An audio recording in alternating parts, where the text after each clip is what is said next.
Bienvenue sur ma chaîne Solutions Gouvernance. Je suis Sékou Chérif Diallo, sociologue. Ici, nous aborderons des sujets liés à la décentralisation, au développement local et aux questions politiques. Dans cette vidéo, nous allons aborder un sujet essentiel pour le développement local en Afrique, l'élaboration des projets communaux.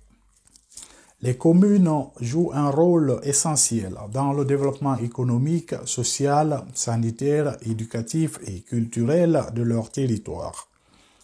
Cependant, elles font souvent face à des défis importants tels que le manque de ressources financières, humaines et techniques. C'est là que l'élaboration des projets communaux entre en jeu. En identifiant les besoins prioritaires de leur population et en concevant des projets bien structurés, les communes peuvent mobiliser des financements extérieurs et mettre en œuvre des initiatives concrètes pour améliorer les conditions de vie de leurs citoyens. Au cours de cette vidéo, nous allons explorer en détail les étapes d'élaboration des projets communaux, des études préliminaires à la recherche de financement en passant par la rédaction du projet proprement dit. L'élaboration des projets communaux n'est pas un processus aléatoire. Elle doit respecter certains principes fondamentaux pour garantir son efficacité et sa durabilité. Le premier principe est celui de la bonne gouvernance financière. Il est essentiel de déterminer dès le départ comment les ressources allouées au projet seront gérées de manière transparente et responsable. Le deuxième principe est la responsabilité. D'une part, la commune doit assumer son rôle de maître d'ouvrage et piloter l'ensemble du processus. D'autre part, les populations bénéficiaires doivent être impliquées dans la prise de décision et la définition du contenu du projet. Le troisième principe est la transparence. Toutes les informations relatives au projet doivent être communiquées de manière claire et ouverte à toutes les parties. Les procédures de prise de décision, comme les votes ou les passations de marché, doivent être scrupuleusement respectées. Le quatrième principe concerne le financement durable. La participation financière ou matérielle des bénéficiaires ainsi que des partenaires extérieurs est vivement encouragée. Cela favorise l'appropriation du projet par ses bénéficiaires et garantit sa pérennité. Le cinquième principe est la contractualisation. Les rôles et engagements de chaque acteur impliqué dans le projet doivent être clairement définis dans un cadre contractuel afin d'éviter tout conflit ou malentendu. Le sixième principe est l'équité. Les projets communaux doivent bénéficier de manière équilibrée à tous les villages et quartiers de la commune sans privilégier ou léser certains d'entre eux. Le septième principe est la subsidiarité. Les décisions et actions liées au projet doivent être prises au niveau le plus proche des populations concernées, afin de maximiser leur pertinence et leur efficacité. Le huitième principe concerne le respect des normes sectorielles. Les projets doivent être conformes aux réglementations et normes établies par les ministères compétents, en matière par exemple de localisation, de type de plan, etc., etc. Le neuvième principe est la durabilité. Les projets communaux doivent être conçus pour durer dans le temps, en utilisant rationnellement les ressources naturelles et en minimisant leur impact environnemental. Enfin, le dixième principe souligne le caractère légal des projets communaux.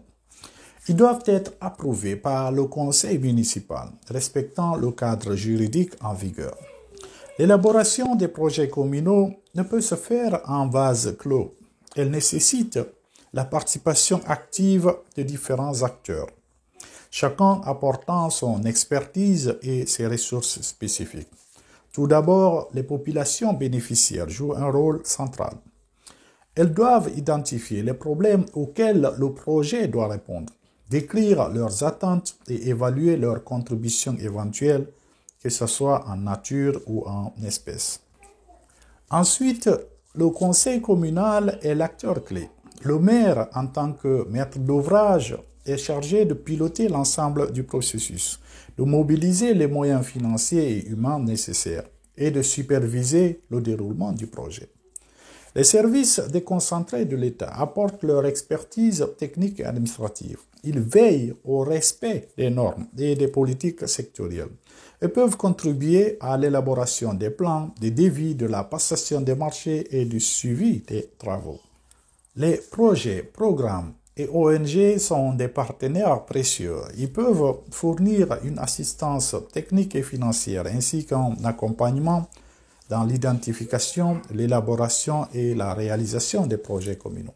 Enfin, l'État, à travers ses représentants locaux, les préfets, assure la tutelle des collectivités territoriales. Son rôle est d'apporter des conseils, de veiller à la conformité des projets avec les lois en vigueur et d'approuver les étapes clés du processus.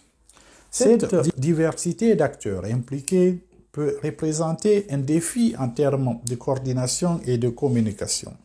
C'est pourquoi il est nécessaire de clarifier les rôles et responsabilités de chacun dès le départ et de mettre en place des mécanismes de concertation et de suivi efficaces. L'identification du projet, c'est le point de départ de tout processus. L'idée de projet peut émaner du maire, d'un conseiller municipal, d'une association locale, de toute autre personne morale ou physique. Il est essentiel de recenser et d'examiner toutes ces idées sans en exclure aucune a priori. Avant la réflexion préliminaire autour du projet identifié. Une fois une idée de projet identifiée, elle doit être soumise à un examen approfondi par un groupe de personnes ressources sur demande du conseil communal. Ce groupe doit se pencher sur plusieurs questions cruciales. Les besoins réels de la population, la pertinence et la priorité du projet, les ressources financières disponibles, les acquis et les contraintes liées au projet, les orientations des politiques sectorielles concernées, les stratégies envisageables et les priorités à mettre en avant. Nous avons ensuite l'appropriation de l'idée de projet par le conseil municipal. Pour avoir un caractère légal et légitime, tout projet communal doit être approuvé par le conseil municipal. Cette étape peut être formalisée par une délibération du conseil qui autorise le maire à procéder à des études spécifiques. Concernant la réalisation des études spécifiques de faisabilité et d'impact, selon la nature du projet, différentes études techniques et financières doivent être exécutées. Pour les projets d'infrastructure, par exemple, des études spécifiques de conception de plans et de devis sont nécessaires, généralement réalisées par des bureaux d'études spécialisés. Pour tous les types de projets, des études de faisabilité sont indispensables. Elles permettent d'analyser la faisabilité technique, sociale, économique, financière, juridique et administrative du projet et d'identifier les éventuels obstacles à surmonter. Enfin, des études d'impact environnementaux doivent être réalisées pour évaluer les changements positifs et négatifs que le projet pourrait entraîner sur l'environnement et proposer des mesures d'atténuation ou de valorisation.